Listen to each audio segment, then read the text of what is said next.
Hi guys, today I'm going to talk to you about creating a bibliography for your essay. All right, what is a bibliography? This might be your first time writing one, so allow me to explain. A bibliography is usually found at the back of your essay last page, and it is a list of all the sources that you have used in order to find out your information or research or any sort of data. The purpose of it is to give credit to your sources. So a lot of times you're getting your information from encyclopedias or textbooks, and people have taken the time to put all that information together. So it's important to give credit to those people. It also allows the reader to see where you got your information from. If there's a certain statistic or fact that they want to follow up on, then this allows them to find the source that you use and they can read more about it.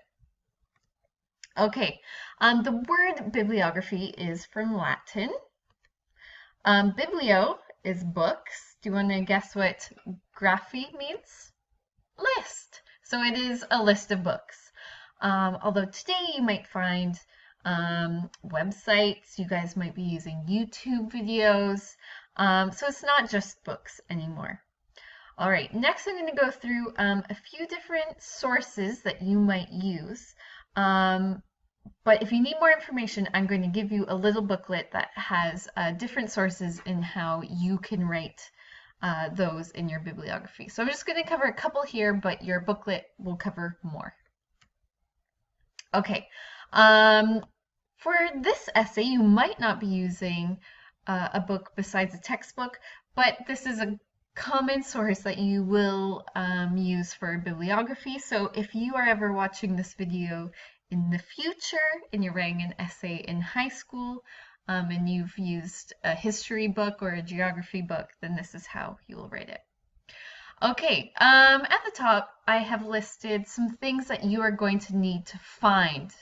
So if you have the book in front of you, look for the author's name. That should be on the front page. Title of the book. That should also be on the cover. City of publication. You're going to have to crack open that book, turn a couple pages, and you will find that. Also with the publisher and the date of publication. Now, if you're wondering why I've put an arrow here, that's important to use, to indent for your example. So I'll explain that in a moment. So now that you've found all that information, you have your author, the title of the book, publication, year, etc., this is how you put it together. So in a bibliography, it's important to put the last name of the author first. So for example, if you were citing To Kill a Mockingbird, you would put Lee, Harper, period. So make sure you have that punctuation correct. Then you have the title of the book. Make sure you underline it. And then period at the end of that. Next, you have your city of publication. So if you look in that book, it was, the city is New York, and you need your, a semicolon to follow up on that. Then the name of the publisher, so the company that produced it, a comma, then the date of publication. If you notice, there's a bunch of different years in the one of the inner pages in your book. Just take the earliest one because that's going to be the year it was first put into print. All right, so back to this strange arrow. What you need to do is, if when you're putting this information in your bibliography and it doesn't fit all in one line, like for example, HarperCollins Publishing couldn't fit all here. So it goes to the next line. What you need to do is make sure you indent, so hit the tab key or hit the space bar 5 times to bring that second line over. So you're indenting it on the second line. If this was a really, really long bit here and it even came down to the third line, again with the third line, hit the tab key, and this should be indented all the way down. When you begin with a new source, your new source will start again just from the left-hand side, and then if it goes on to the second line, you will need to indent it. So make sure if it goes, if it doesn't all fit in one line, Any subsequent lines, it needs to be indented over. All right, a textbook. You guys might be using a textbook for this essay. This one is a little bit more complicated because a textbook has several authors. So if we are using the American Journey textbook as an example, if you look in the bottom left-hand corner, you can see a bunch of words in white font. Those are all the last names of the authors. So it took a lot of people to put this textbook together. So in order to do this, instead of putting all the authors' names, although I suppose it would be the polite thing to do, but you don't want your bibliography to be 10 pages long. What you need to do is just take the first author listed.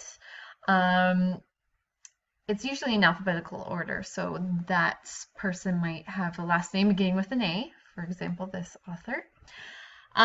Again, switch it, so last name goes first, then the first name. And instead of writing everyone else's name, you just write this Latin phrase et al.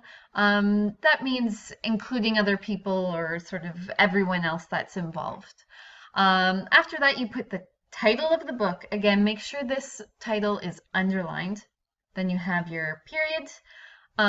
You need your city of publication, semicolon, the name of the publisher, comma, and the date it was produced, and a full stop, a period there. So if we are using the American Journey as an example, this is how it should look. So we have one author's name here. Then we have this Latin phrase, et al. Then we have the American Journey underlined. We have our semicolon, New York, comma, 2009, and a period. And if you notice, I have indented because it has gone on to the second line. All right, so that is what it should look like if you are using a textbook for this essay. Another source you could use is an online encyclopedia article.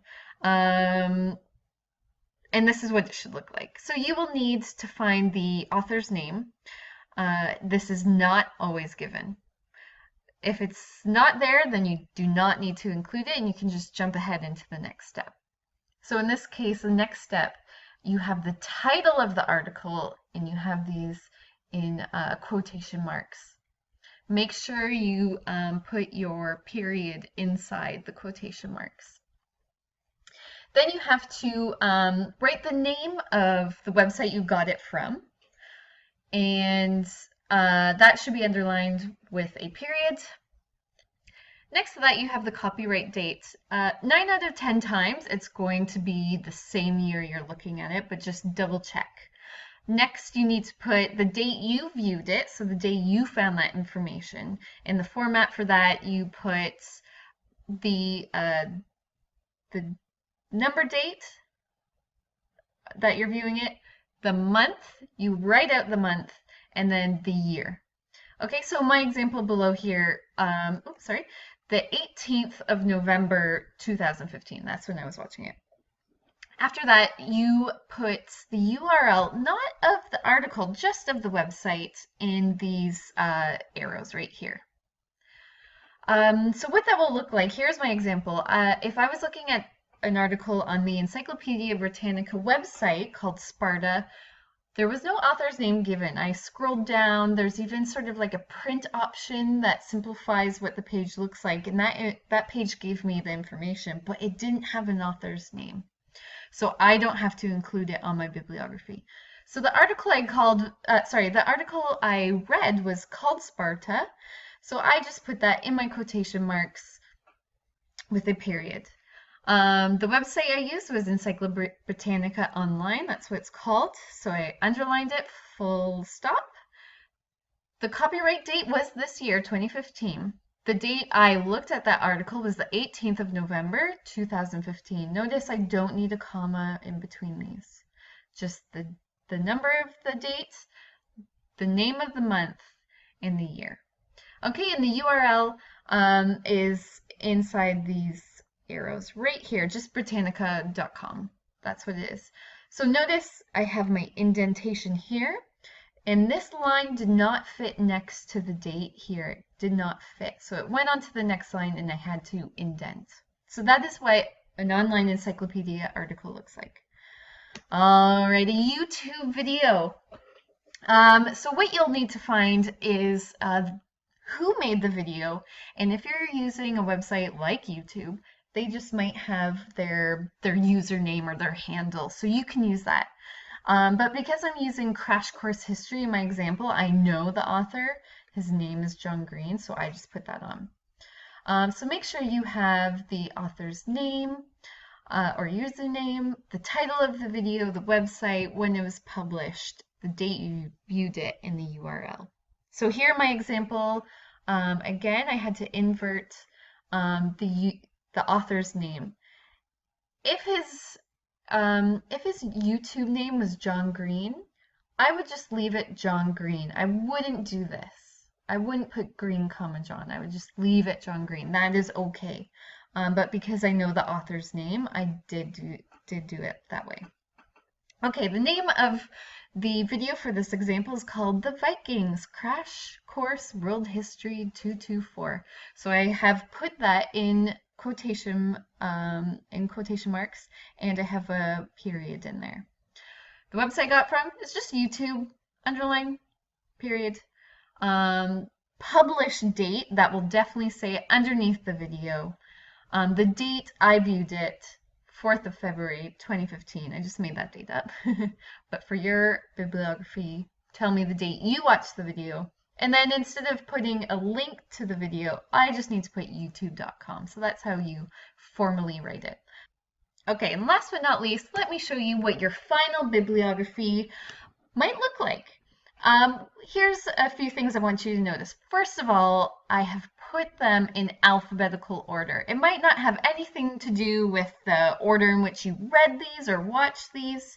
That doesn't matter. It just needs to be in alphabetical order.